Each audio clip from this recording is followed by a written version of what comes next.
ਉਹ 'ਚ ਕੋਈ ਲੜਾਈ ਝਗੜਾ ਨਹੀਂ ਸਾਡਾ ਹੁੰਦਾ, ਇੱਕ ਦੂਜੇ ਦਾ ਸਾਥ ਦਿੰਦੇ ਸਾਂ।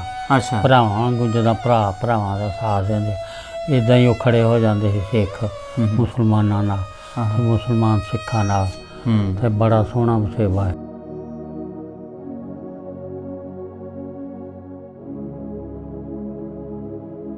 ਬਹਾਦਰ ਸਿੰਘ ਸੀ, ਅੱਛਾ, ਫੌਜਾ ਸਿੰਘ ਸੀ, ਅੱਛਾ, ਤਾਰਾ ਸਿੰਘ ਸੀ, ਤੇ ਸੁੰਦਰ ਸਿੰਘ, ਇੰਦਰ ਸਿੰਘ ਸਾਡੇ ਨਾਲ ਕਿੱਦੋਂ ਖੂੰਡੀ ਖੇਡਦੇ ਹੁੰਦੇ। ਅੱਛਾ, ਕਿੱਦੋਂ ਖੁੰਡੀ ਖੇਡਦੇ ਸੀ? ਹਾਂਜੀ। ਤੁਸੀਂ ਵੀ ਖੇਡਦੇ ਸੀ ਹਾਕੀ? ਹਾਂਜੀ, ਹਾਕੀ। ਹਾਂ, ਹਾਕੀ ਤੇ ਬਾਅਦ ਚ ਕਹਿਣ ਲੱਗਿਆ, ਪਹਿਲੇ ਕਿੱਦੋਂ ਖੁੰਡੀ ਕਹਿੰਦੇ ਸੀ। ਹਾਂ। ਸਨ 1947 ਦੇ ਵਿੱਚ ਅਸੀਂ ਇਹੋ ਹੀ ਵੇਲਾ ਸੀਗਾ ਤੇ ਸਾਉਣ ਭਾਦੋਂ ਦੇ ਦਿਨ ਸੀ, ਭਾਦਰੋਂ ਦੇ। ਅੱਛਾ। ਤੇ ਅਸੀਂ, ਸਾਡੇ ਮਾਂ ਪਿਓ ਨੇ ਸਾਨੂੰ ਦੱਸਿਆ ਨਾ ਵੀ ਅੱਜ ਅਸੀਂ ਚਲੇ ਜਾਣਾ। ਬੂਹੇ ਖੋਲ੍ਹ ਦਿੱਤੇ, ਢੱਗੇ ਵੱਜੇ ਸੀ, ਵੱਛੇ ਵੱਜੇ ਸੀ, ਗਾਈਆਂ ਵੱਜੀਆਂ ਸੀ, ਬੱਕਰੀਆਂ ਵੱਜੀਆਂ। ਹਵੇਲੀ ਬੜੀ ਸਾਡੀ ਨਾਲ ਲੰਮੀ, ਤੇ ਉੱਥੇ ਅਸੀਂ ਬੂਹੇ ਖੁੱਲ੍ਹੇ ਛੱਡ ਕੇ ਤੇ ਅਸੀਂ ਲਕਮਾਨੀਆਂ ਸੈਦਾਂ ਦੀਆਂ ਉੱਥੇ ਚਲੇ ਗਏ। ਉੱਥੇ ਮਜ਼ਰ ਸ਼ਾਹ ਜਿਹੜਾ ਅਦਾਕਾਰ ਸੀ, ਫਿਲਮੀ ਅਦਾਕਾਰ, ਉਹਨਾਂ ਦਾ ਘਰ ਸੀ, ਉਹਨਾਂ ਦੀ ਹਵੇਲੀ 'ਚ ਰਹੇ।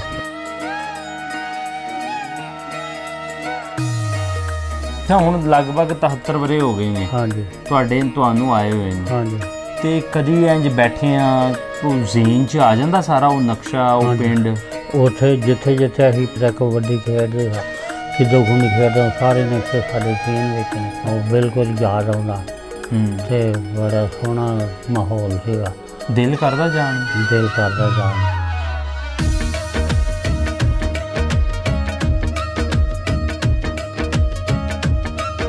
ਪੰਜਾਬੀ ਲਹਿਰ ਵੇਖ ਰਹੇ ਸਾਰੇ ਸਰੋਤਿਆਂ ਨੂੰ ਬਹੁਤ ਸਾਰਾ ਸਲਾਮ ਤੇ ਪਿਆਰ ਭਰੀ ਸਤਿ ਸ਼੍ਰੀ ਅਕਾਲ। ਮੈਂ ਤੁਹਾਡਾ ਵੀਰ ਭੁਪਿੰਦਰ ਸਿੰਘ ਲਵਲੀ। ਔਰ ਜਿਸ ਤਰ੍ਹਾਂ ਆਪ ਸਭ ਜਾਣਦੇ ਹੋ ਕਿ ਪੰਜਾਬੀ ਲਹਿਰ ਵੱਖ-ਵੱਖ ਥਾਵਾਂ ਤੇ ਜਾ ਕੇ ਉਹਨਾਂ ਬਜ਼ੁਰਗਾਂ ਰਾਹੀਂ ਪਿਆਰ ਮੁਹੱਬਤ ਦੇ ਉਹ ਕਿੱਸੇ ਪੇਸ਼ ਕਰਦੀ ਹੈ ਜੋ ਅਣਵੰਡੇ ਪੰਜਾਬ ਦੇ ਕਿੱਸੇ ਨੇ। ਇਸ ਵੇਲੇ ਅਸੀਂ ਮੌਜੂਦ ਹਾਂ 58 ਚੱਕ, ਤਹਿਸੀਲ ਜਣਾਵਾਲਾ, ਜ਼ਿਲ੍ਹਾ ਫੈਸਲਾਬਾਦ ਦੇ ਵਿੱਚ। ਸਾਡੇ ਨਾਲ ਮੌਜੂਦ ਨੇ ਇੱਕ ਬਜ਼ੁਰਗ। ਆਓ 1947 ਦੀ ਇੱਕ ਸਾਂਝ ਪਾਈਏ, ਬਜ਼ੁਰਗਾਂ ਨਾਲ ਗੱਲਬਾਤ ਕਰੀਏ। ਬਜ਼ੁਰਗੋ ਅਸਲਾਮ ਵਾਲੇਕੁਮ, ਸਤਿ ਸ਼੍ਰੀ ਅਕਾਲ ਜੀ। ਵਾਲੇਕੁਮ ਅਸਲਾਮ। ਬਾਬਾ ਜੀ, ਕੀ ਨਾਂ ਜੇ ਤੁਹਾਡਾ? ਨਸੀਰ ਹੁਸੈਨ ਸ਼ਾਹ। ਨਸੀਰ ਹੁਸੈਨ ਸ਼ਾਹ। ਤੁਹਾਡੇ ਵਾਲਦ ਸਾਹਿਬ ਦਾ ਕੀ ਨਾਂ ਜੀ? ਆਲਮ ਸ਼ਾਹ। ਆਲਮ ਸ਼ਾਹ। ਹਾਂਜੀ। ਦਾਦਾ ਜੀ ਦਾ ਨਾਮ ਚੇਤੇ ਹੈ? ਉਹਨਾਂ ਦਾ ਨਾਮ ਸੀ ਬਰਕਤ ਅਲੀ ਸ਼ਾਹ। ਬਰਕਤ ਅਲੀ ਸ਼ਾਹ। ਅੱਛਾ, ਤੁਸੀਂ ਇਸ ਪਿੰਡ ਦੇ ਰਹਿਣ ਵਾਲੇ ਹੋ, 58 ਚੱਕ ਦੇ, ਜਾਂ ਉਧਰੋਂ ਆਏ ਹੋ? ਅਸੀਂ ਹਿੰਦੁਸਤਾਨ 'ਚੋਂ ਆਏ ਹਾਂ। ਹਿੰਦੁਸਤਾਨ 'ਚੋਂ ਆਏ ਹੋ? ਹਾਂਜੀ। ਉੱਥੇ ਹਿੰਦੁਸਤਾਨ 'ਚ ਕਿਹੜਾ ਪਿੰਡ ਸੀ ਤੁਹਾਡਾ? ਮੀਰ ਕਚਾਣਾ ਸਈਦਾਂ ਦਾ। ਮੀਰ ਕਚਾਣਾ ਸਈਦਾਂ ਦਾ। ਹਾਂ। ਮੀਰ ਹਸਨ ਸ਼ਾਹ ਦੇ ਨਾਂ 'ਤੇ ਜਗੀਰ ਮਿਲੀ ਸੀ ਅਕਬਰ ਬਾਦਸ਼ਾਹ ਦੇ ਜ਼ਮਾਨੇ 'ਚ ਉਹਨਾਂ ਨੂੰ। ਅੱਛਾ। ਮੀਰ ਹਸਨ ਸ਼ਾਹ ਨੂੰ। ਮੀਰ ਹਸਨ ਸ਼ਾਹ ਨੂੰ। ਤੇ ਉਹ ਤਹਿਸੀਲ ਕਿਹੜੀ ਸੀ? ਤਹਿਸੀਲ ਸੀ ਬਟਾਲਾ। ਬਟਾਲਾ। ਜਿੱਥੇ ਟੋਕੇ ਬਣਦੇ ਨੇ। ਹਾਂਜੀ। ਤੇ ਜ਼ਿਲ੍ਹਾ ਗੁਰਦਾਸਪੁਰ। ਹਾਂ। ਅੱਛਾ, ਤੇ ਉੱਥੇ ਜਿਹੜਾ ਤੁਹਾਡਾ ਪਿੰਡ ਸੀ, ਉੱਥੇ ਤੁਸੀਂ ਰਹਿੰਦੇ ਸੀ, ਮਤਲਬ ਸਿਰਫ ਮੁਸਲਮਾਨ ਰਹਿੰਦੇ ਸੀ ਜਾਂ ਸਿੱਖ ਹਿੰਦੂ ਵੀ ਰਹਿੰਦੇ ਸੀ? ਸਿੱਖ ਹਿੰਦੂ ਵੀ ਰਹਿੰਦੇ ਸੀ। ਹਾਂਜੀ। ਅੱਛਾ, ਤੇ ਆਪਸ 'ਚ ਵਸੇਬ ਕਿੱਦਾਂ ਦਾ ਸੀ ਤੁਹਾਡਾ, ਹਿੰਦੂਆਂ ਦਾ, ਸਿੱਖਾਂ ਦਾ, ਮੁਸਲਮਾਨਾਂ ਦਾ? ਸਾਡਾ ਆਪਸ 'ਚ ਇੱਦਾਂ ਭਰਾਵਾਂ ਵਾਂਗੂ ਰਹਿੰਦੇ ਸਾਂ। ਅੱਛਾ। ਤੇ ਮਤਲਬ ਕਿਸੇ ਨਾਲ ਕੋਈ ਜੇ ਕਿ ਪਿੰਡ ਦੇ ਕੋਈ ਬੰਦਾ ਲੜ ਪੈਂਦਾ ਹੈ ਤੇ ਸਿੱਖ ਅੱਗੇ ਹੁੰਦੇ ਸੀ। ਅੱਛਾ। ਤੇ ਸਿੱਖਾਂ ਨੇ ਇੱਕ ਵਾਰੀ ਸਿੱਖਾਂ ਨੇ ਆ ਕੇ ਸਾਡੇ ਮੈਰੇ ਵਿੱਚ ਬੱਕਰੀਆਂ ਛੱਡ ਦਿੱਤੀਆਂ, ਛੋਲਿਆਂ 'ਚ, ਕਣਕ ਛੋਲੇ ਬੀਜ ਮੈਰੇ 'ਚ। ਤੇ ਉਹ ਸਿੱਖ ਸੀਗਾ ਤਾਰਾ ਸਿੰਘ, ਉਹਨੇ ਆਪ ਜਾ ਕੇ ਪਹਿਲੇ ਡਾਂਗ ਮਾਰੀ ਉਹ ਸਿੱਖ ਬੱਕਰੀਆਂ ਵਾਲੇ ਨੂੰ। ਅੱਛਾ। ਉਹ ਵੀ ਬਦਮਾਸ਼ ਸੀਗੇ ਬੱਕਰੀਆਂ ਵਾਲੇ। ਅੱਛਾ। ਤੇ ਉਹਨਾਂ ਨੇ ਟਾਂਗਾ ਮਾਰ ਕੇ ਦਾਤਰ ਵੜ ਲਿਆ, ਟਾਂਗੇ ਦੇ 2 ਡਾਂਗਾਂ ਬਣਾ ਲਈਆਂ ਉਹਨਾਂ। ਅੱਛਾ। ਤੇ ਉਹ ਲਾਂਡਾ ਵਾ, ਤੇ ਉਹਨੇ ਮਾਰੀ, ਤਾਰਾ ਸਿੰਘ ਨੇ ਡਾਂਗ ਤੇ ਉਹਦਾ ਲੱਤ ਤੋੜ ਦਿੱਤੀ। ਤੇ ਫਿਰ ਮਗਰੋਂ ਉਹਨੂੰ ਆਖਿਆ ਵੀ ਉਹ ਯਾਰ ਤੂੰ ਤਾਂ ਸਾਡਾ ਭਰਾ ਸੀ, ਮੇਰੇ ਕੋਲ ਆਪਣੇ ਭਰਾ ਨੂੰ ਸੱਟ ਲੱਗ ਗਈ। ਉਹਨੂੰ ਚੁੱਕ ਕੇ ਵਡਾਲਾ ਬਾਂਗਰ ਸੀ ਲਾਗੇ ਜਿੱਥੇ ਪਾਣੇ ਜਾਂਦੇ ਸਾਂ, ਉੱਥੇ ਛੱਡ ਕੇ ਆਇਆ ਉਹਨੂੰ। ਅੱਛਾ, ਤੁਹਾਡੀ ਹੁਣ ਉਮਰ ਕਿੰਨੀ ਹੈਗੀ? ਮੇਰੀ ਉਮਰ ਹੈ 87 ਸਾਲ। 87 ਸਾਲ, ਮਤਲਬ ਉਦੋਂ ਤੁਹਾਡੀ ਉਮਰ 14-15 ਸਾਲ ਹੈ? 14-15 ਸਾਲ ਸੀਗੀ ਮੇਰੀ। ਅੱਛਾ। ਅੱਛਾ, ਉੱਥੇ ਜਿਹੜਾ ਤੁਹਾਡਾ ਪਿੰਡ ਸੀ, ਕਿੰਨੇ ਕੁ ਘਰ ਸਿੱਖਾਂ ਦੇ ਸੀ, ਕਿੰਨੇ ਮੁਸਲਮਾਨਾਂ ਦੇ ਸੀ, ਤੇ ਹਿੰਦੂਆਂ ਦੇ ਕਿੰਨੇ ਸੀ, ਕੋਈ ਪਤਾ? ਸਿੱਖਾਂ ਦੇ ਘਰ ਸੀ ਜੀ, ਮਤਲਬ ਬਹਾਦਰ ਸਿੰਘ ਸੀ। ਅੱਛਾ। ਫੌਜਾ ਸਿੰਘ ਸੀ। ਅੱਛਾ। ਤਾਰਾ ਸਿੰਘ ਸੀ। ਤੇ ਸੁੰਦਰ ਸਿੰਘ ਇੰਦਰ ਸਿੰਘ ਸਾਡੇ ਨਾਲ ਕਿੱਦੋਂ ਖੂੰਡੀ ਖੇਡਦੇ ਹੁੰਦੇ। ਅੱਛਾ, ਕਿੱਦੋਂ ਖੁੰਡੀ ਖੇਡਦੇ ਸੀ? ਹਾਂਜੀ। ਤੁਸੀਂ ਵੀ ਖੇਡਦੇ ਸੀ ਹਾਕੀ? ਹਾਂਜੀ, ਹਾਕੀ। ਹਾਂ, ਹਾਕੀ ਤੇ ਬਾਅਦ ਚ ਕਹਿਣ ਲੱਗਿਆ, ਪਹਿਲੇ ਕਿੱਦੋਂ ਖੁੰਡੀ ਕਹਿੰਦੇ ਸੀ। ਹਾਂ, ਹਾਂਜੀ, ਸਹੀ। ਖੂੰਡੀਆਂ ਬਣਾ ਲੈਣੀਆਂ ਤੇ ਕਿੱਦੋਂ ਵਾਵਾ ਬਣਾ ਲੈਣਾ ਵੱਡਾ ਸਾਰਾ। ਤੇ ਉਹਨੂੰ ਉਹ ਸਿੱਖਾਂ ਦੇ ਮੁੰਡੇ ਜਿਹੜੇ ਸੀ ਸੁੰਦਰ ਸਿੰਘ ਤੇ ਇੰਦਰ ਸਿੰਘ, ਉਹ ਸਾਡੇ ਨਾਲ ਸਿਆਣੇ ਸੀ। ਅੱਛਾ। ਉਹਨਾਂ ਅੱਗੇ ਜਦੋਂ ਅਸੀਂ ਮਾਲ ਲੱਗਾ ਕਿੱਦੋਂ ਨੂੰ ਖਾਣ, ਉਹਨਾਂ ਨੇ ਅੱਗੇ ਖੂੰਡੀ ਡਾਹ ਦੇਣੀ ਤੇ ਸਾਡੀ ਰੋਕ ਲੈਣੀ ਤੇ ਉਹਨਾਂ ਆਪ ਲੈ ਜਾਣੀ। ਅੱਛਾ। ਤੇ ਇਹ ਜਿਹੜੀ ਉਹ ਸੜਕ ਸੀ ਕਲਾਨੌਰ ਤੇ ਬਟਾਲੇ ਆਉਂਦੀ ਕਲਾਨੌਰ ਵੱਲ, ਉਹ ਸੜਕ ਦੇ ਵਿੱਚ ਖੇਡਦੇ ਹੁੰਦੇ ਸੀ। ਅੱਛਾ। ਤੇ ਆਪਣਾ ਜਿਹੜੇ ਤੁਹਾਡੇ ਨਾਲ ਮੁੰਡੇ ਖੇਡਦੇ ਸੀ, ਇੱਕ ਤੇ ਸੁੰਦਰ ਸਿੰਘ ਹੋ ਗਿਆ, ਇੰਦਰ ਸਿੰਘ ਹੋ ਗਿਆ, ਹੋਰ ਕਿਹੜੇ ਕਿਹੜੇ ਖੇਡਦੇ ਸੀ? ਹੋਰ ਸੀਗਾ ਮੱਖਣ ਸਿੰਘ। ਮੱਖਣ ਸਿੰਘ ਹੋ ਗਿਆ। ਹਾਂਜੀ। ਹੋਰ? ਬਸ ਇਹੋ ਹੀ ਸੀ। ਅੱਛਾ। ਪਿੰਡ ਦਾ ਨੰਬਰਦਾਰ ਕੌਣ ਸੀ, ਕੁਛ ਇੱਥੇ? ਪਿੰਡ ਦਾ ਨੰਬਰਦਾਰ ਸੀ ਸਾਡਾ ਮਾਮਾ ਬਹਾਦਰ ਸ਼ਾਹ। ਮਾਮਾ ਬਹਾਦਰ ਸ਼ਾਹ ਤੁਹਾਡਾ ਮਾਮਾ ਸੀ? ਮਾਮਾ ਮੁਸਲਮਾਨ ਸੀ ਮਤਲਬ? ਮੁਸਲਮਾਨ ਸੀ। ਅੱਛਾ। ਉਸ ਪਿੰਡ ਦੇ ਵਿੱਚ ਗੁਰਦੁਆਰਾ ਵੀ ਆਇਆ ਸੀਗਾ? ਹਾਂਜੀ, ਗੁਰਦੁਆਰਾ ਵੀ ਹੈ ਸੀ, ਪੱਕਾ ਗੁਰਦੁਆਰਾ ਹੈ, ਫਸਟ ਕਲਾਸ। ਅੱਛਾ। ਜਿੱਥੇ ਸਿੱਖ ਆਪਣੇ ਪੜ੍ਹਦੇ ਹੁੰਦੇ ਸੀ, ਗੁਰਬਾਣੀ ਪੜ੍ਹਦੇ ਸੀ? ਗੁਰਬਾਣੀ ਪੜ੍ਹਦੇ ਸੀ। ਅੱਛਾ। ਜਾਂਦੇ ਸੀ ਤੁਸੀਂ ਉੱਥੇ? ਤੇ ਹਾਂਜੀ, ਚਲੇ ਜਾਂਦੇ ਸੀ। ਚਲੇ ਜਾਂਦੇ ਸੀ। ਲਾਗੇ ਹੀ ਸਾਡੀ ਮਸਜਿਦ ਸੀ, ਲਾਗੇ। ਅੱਛਾ। ਉਹਦੇ ਲਾਗੇ ਹੀ ਨਾਲ ਹੀ ਗੁਰਦੁਆਰਾ ਸੀ। ਗੁਰਦੁਆਰਾ ਸੀ? ਹਾਂਜੀ। ਅੱਛਾ। ਉੱਥੇ ਉਹ ਨਾਲ ਹਾਰਮੋਨੀਅਮ ਵਾਜਾ ਵਜਾਉਂਦੇ ਹੁੰਦੇ। ਹਾਂ ਹਾਂ ਹਾਂ। ਤੇ ਉਹ ਬੜਾ ਮਜ਼ਾ ਆਉਂਦਾ ਹੈ। ਤੁਹਾਡੇ ਪਿੰਡ ਦੇ ਲਾਗੇ ਲਾਗੇ ਕਿਹੜੇ ਕਿਹੜੇ ਪਿੰਡ ਸੀਗੇ ਕੋਈ? ਸਾਡੇ ਪਿੰਡ ਦੇ ਲਾਗੇ ਸੀ ਜੀ ਲਕਮਾਨੀਆਂ ਸ਼ਹੀਦਾਂ ਦੀਆਂ। ਅੱਛਾ। ਫਜ਼ਲਾਬਾਦ ਪਿੰਡ ਹੁੰਦਾ ਸੀ ਪਹਿਲੇ, ਉੱਥੇ ਮੁਗਲ ਰਹਿੰਦੇ ਸੀ, ਉੱਥੇ ਕਿਲ੍ਹਾ ਵੀ ਸੀ। ਅੱਛਾ। ਫਜ਼ਲਾਬਾਦ ਹੁਣ ਸਾਰੇ ਸਿੱਖ ਸੀ। ਅੱਛਾ। ਫਜ਼ਲਵਾਦ? ਫਜ਼ਲਾਬਾਦ। ਅੱਛਾ। ਫਜ਼ਲਾਬਾਦ ਕਹਿੰਦੇ, ਫਜ਼ਲਾਬਾਦ। ਅੱਛਾ। ਹੋਰ ਕਿਹੜੇ ਕਿਹੜੇ ਸੀਗੇ? ਤੇ ਹੋਰ ਸੀਗਾ ਲਕਮਾਨੀਆਂ ਸ਼ਹੀਦਾਂ ਦੀਆਂ ਨਾਲ ਹੀ ਅੱਗੇ। ਤੇ ਉੱਥੇ ਸੀਗਾ ਵਡਾਲਾ ਬਾਂਗਰ ਜਿੱਥੇ ਪੜ੍ਹਨ ਜਾਂਦੇ ਸੀ। ਅੱਛਾ। ਉੱਥੇ ਲਕਮਾਨੀਆਂ ਸ਼ਹੀਦਾਂ ਦੀਆਂ ਤੋਂ ਪੜ੍ਹਨ ਆਉਂਦੇ ਸੀ ਮੁੰਡੇ, ਅਸੀਂ ਪੜ੍ਹਨ ਜਾਂਦੇ ਹਾਂ ਆਪਣੇ ਪਿੰਡ ਮੀਰ ਕਿਚਾਣਿਓ। ਅੱਛਾ। ਅੱਛਾ, ਤੁਸੀਂ ਜਿਹੜੇ ਪੜ੍ਹਦੇ ਸੀਗੇ ਹਾਂਜੀ, ਉੱਥੇ ਸਕੂਲ ਦੇ ਵਿੱਚ ਉਸਤਾਦ ਯਾਦ ਆ ਕੌਣ ਪੜ੍ਹਾਉਂਦਾ ਸੀ? ਉਸਤਾਦ ਸਾਨੂੰ ਪੜ੍ਹਾਉਂਦਾ ਸੀ ਇੱਕ ਸੀ ਜਗਨਨਾਥ ਮਾਸਟਰ ਸਾਡਾ। ਜਗਨਨਾਥ? ਹਿੰਦੂ ਸਿੰਘ ਸੀ, ਜਗਤ ਸਿੰਘ।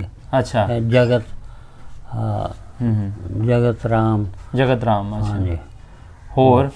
ਤੇ ਹੋਰ ਸੀਗਾ ਰਸ਼ੀਦ ਤੇ ਇੱਕ ਅਬਦੁੱਲਾ ਸੀ। ਅਬਦੁੱਲਾ ਤੇ ਰਸ਼ੀਦ? ਹਾਂਜੀ। ਅੱਛਾ ਅੱਛਾ ਅੱਛਾ ਅੱਛਾ, ਸਹੀ। ਅੱਛਾ, 47 ਤੋਂ ਪਹਿਲੇ ਆਪਸ 'ਚ ਮਤਲਬ ਵਸੇਬ ਵਧੀਆ ਸੀ? ਕੋਈ ਲੜਾਈ ਝਗੜਾ, ਕੋਈ ਛੋਟੀ ਮੋਟੀ ਗੱਲਾਂ ਤੋਂ ਇਲਾਵਾ? ਆਪੋ 'ਚ ਕੋਈ ਲੜਾਈ ਝਗੜਾ ਨਹੀਂ ਸਾਡਾ ਹੁੰਦਾ, ਇੱਕ ਦੂਜੇ ਦਾ ਸਾਥ ਦਿੰਦੇ ਸਾਂ। ਅੱਛਾ। ਭਰਾਵਾਂ ਵਾਂਗੂ ਜਿੱਦਾਂ ਭਰਾ ਭਰਾਵਾਂ ਦਾ ਸਾਥ ਦਿੰਦੇ, ਇੱਦਾਂ ਹੀ ਉਹ ਖੜੇ ਹੋ ਜਾਂਦੇ ਸੀ ਸਿੱਖ ਮੁਸਲਮਾਨਾਂ ਨਾਲ ਤੇ ਮੁਸਲਮਾਨ ਸਿੱਖਾਂ ਨਾਲ। ਤੇ ਬੜਾ ਸੋਹਣਾ ਵਸੇਬਾ ਹੈ। ਅੱਛਾ, ਜਦੋਂ ਮੁੰਡਿਆਂ ਨਾਲ ਖੇਡਦੇ ਸੀ ਜਾਂ ਪਿੰਡ 'ਚ ਰਹਿੰਦੇ ਸੀ, ਕਦੀ ਇਹ ਤਾਂ ਨਹੀਂ ਸੀਗਾ ਕਿ ਯਾਰ ਇਹ ਸਿੱਖ ਆ ਜਾਂ ਮੁਸਲਮਾਨ ਆ? ਪਤਾ ਹੀ ਨਹੀਂ ਹੁੰਦਾ ਸੀ? ਕਦੀ ਪਤਾ ਹੀ ਨਹੀਂ। ਇਹ ਪਤਾ ਵੀ ਦੂਸਰੇ ਕੌਮ ਦਾ ਇਹਨਾਂ ਕੋਈ ਟਕਰਾਅ ਰੱਖਣਾ, ਕੋਈ ਟਕਰਾਅ ਨਹੀਂ ਸੀ ਹੁੰਦਾ। ਅੱਛਾ। ਅੱਛਾ, ਫਿਰ 47 ਦੇ ਵਿੱਚ ਕੀ ਹੋਇਆ, ਮਤਲਬ ਕਿੱਦਾਂ ਉੱਥੋਂ ਨਿਕਲੇ? ਸਾਨੂੰ 1947 ਦੇ ਵਿੱਚ ਅਸੀਂ ਇਹੋ ਹੀ ਵੇਲਾ ਸੀਗਾ ਤੇ ਸਾਉਣ ਭਾਦੋਂ ਦੇ ਦਿਨ ਸੀ, ਭਾਦਰੋਂ ਦੇ। ਅੱਛਾ। ਤੇ ਅਸੀਂ ਸਾਡੇ ਮਾਂ ਪਿਓ ਨੇ ਸਾਨੂੰ ਦੱਸਿਆ ਨਾ ਵੀ ਅੱਜ ਅਸੀਂ ਚਲੇ ਜਾਣਾ। ਬੂਹੇ ਖੋਲ੍ਹ ਦਿੱਤੇ, ਢੱਗੇ ਵੱਜੇ ਸੀ, ਵੱਛੇ ਵੱਜੇ ਸੀ, ਗਾਈਆਂ ਵੱਜੀਆਂ ਸੀ, ਬੱਕਰੀਆਂ ਵੱਜੀਆਂ। ਹਵੇਲੀ ਸੀ ਬੜੀ ਸਾਡੀ ਨਾਲ ਲੰਮੀ।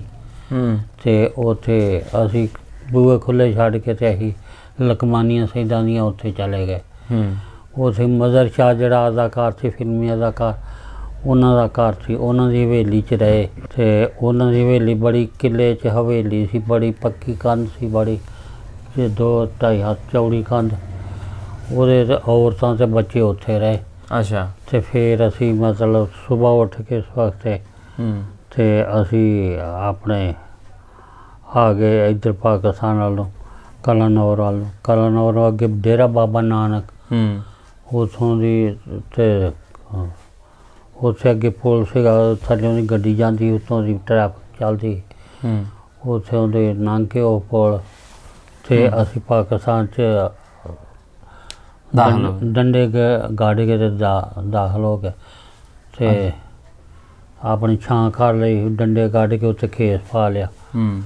ਅੱਛਾ, ਉਹ ਪਿੰਡ ਜਿਹੜਾ ਤੁਹਾਡਾ ਸੀਗਾ ਉੱਥੋਂ ਤੁਹਾਨੂੰ ਕੱਢਿਆ ਗਿਆ ਜਾਂ ਤੁਸੀਂ ਆਪ ਨਿਕਲੇ? ਮਤਲਬ ਲੋਕਾਂ ਨੇ ਚੱਕਿਆ ਕਿ ਜਾਓ, ਇਹ ਸਿੱਖਾਂ ਨੇ ਕੁਛ ਕਿਹਾ ਤੇ ਨਹੀਂ ਜਾਂ ਹਿੰਦੂਆਂ ਨੇ ਕੁਛ ਕਿਹਾ? ਕਿਸੇ ਨੇ ਕੁਛ ਨਹੀਂ ਕਿਹਾ ਸਾਨੂੰ, आपे ही अही आ गए अपनी मर्जी ਨਾਲ अपने बूहे छड़ के डगे मझां 4 डगे सन साडे 2-3 बच्चे सी ਅਸੀਂ ਫੈਸਲਾਬਾਦ ਜਿਹੜਾ ਸਿੱਖਾਂ ਦਾ ਪਿੰਡ ਸੀ ਟੋਟਲ ਸਿੱਖ ਸੀ ਉੱਥੇ ਰਹਿੰਦੇ ਉੱਥੋਂ ਨਾ ਕਿਲੇ ਕਮਾਨੀਆਂ ਸਾਈਡਾਂ ਦੀਆਂ ਅੱਗੇ ਨਾਲ ਹੀ ਉੱਥੇ ਆ ਗਏ ਅੱਛਾ ਅੱਛਾ ਉੱਥੇ ਕੋਈ ਕਤਲੋ ਗਾਰਤ ਨਹੀਂ ਹੋਈ ਜਾਂ ਕਤਲੋ ਗਾਰਤ ਵੇਖੀ ਤੇ ਨਹੀਂ ਕੋਈ ਕਤਲ ਗਾਰਤ ਨਹੀਂ ਉੱਥੇ ਸ਼ਾਮਾਂ ਨੂੰ ਜਥਾ ਇੱਕ ਪਿਆ ਅੱਛਾ ਸਿੱਖਾਂ ਦਾ 500 ਸਿੱਖ ਸੀ ਤੇ ਇੱਕ ਜਿਹੜਾ ਵਡਾਲਾ ਬਾਂਗਰ ਸੀਗਾ ਜਿੱਥੇ ਪੜ੍ਹਨ ਜਾਂਦੇ ਉੱਥੋਂ ਚਿੱਟੀ ਘੋੜੀ ਤੇ ਇੱਕ ਮੁਸਲਮਾਨ ਆਇਆ ਚਿੱਟਾ ਸਾਫਾ ਉਹਦੇ ਹੱਥ 'ਚ ਉਹ ਲਹਿਰਾਉਂਦਾ ਆਂਦਾ ਸੈਦੋ ਘਬਰਾਇਓ ਨਾ ਤੁਹਾਡੀ ਇਮਦਾਦ ਵਾਸਤੇ ਗਾਮਾ ਮੁਸਾਫਿਰ ਆ ਰਿਹਾ ਅੱਛਾ ਗਾਮਾ ਮੁਸਾਫਿਰ ਦਾ ਬਦਮਾਸ਼ ਹੁੰਦਾ ਸੀ ਉਹਦੇ ਨਾਲ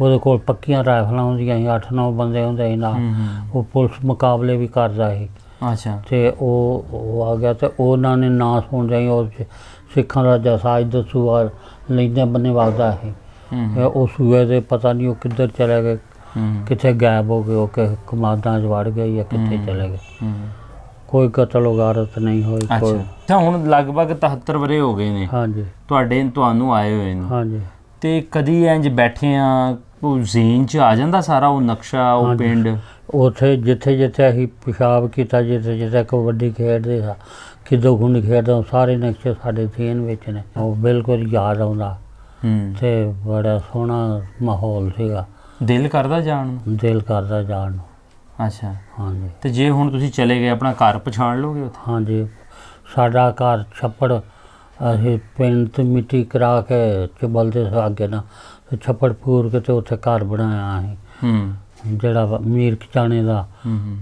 ਛੱਪੜ ਸੀਗਾ ਲਿੰਦੇ ਬੰਨੇ ਅੱਛਾ ਤੇ ਉੱਥੇ ਸਾਡੇ ਚਾਚੇ ਦਾ ਘਰ ਸੀ 2 ਘਰ ਸੀ ਸਾਡੇ ਇੱਕ ਸਾਡੇ ਚਾਚੇ ਫਜ਼ਲ ਸ਼ਾਹ ਦਾ ਆ ਨਾਲ ਹੀ ਉਹਦੇ ਹੁਣ ਇੱਥੇ ਜਿੱਦਾਂ ਇੱਥੇ ਨਾਲ ਨੇ ਉੱਦਾਂ ਹੀ ਨਾਲ ਹੋਣਾ ਅੱਛਾ ਅੱਛਾ ਸਹੀ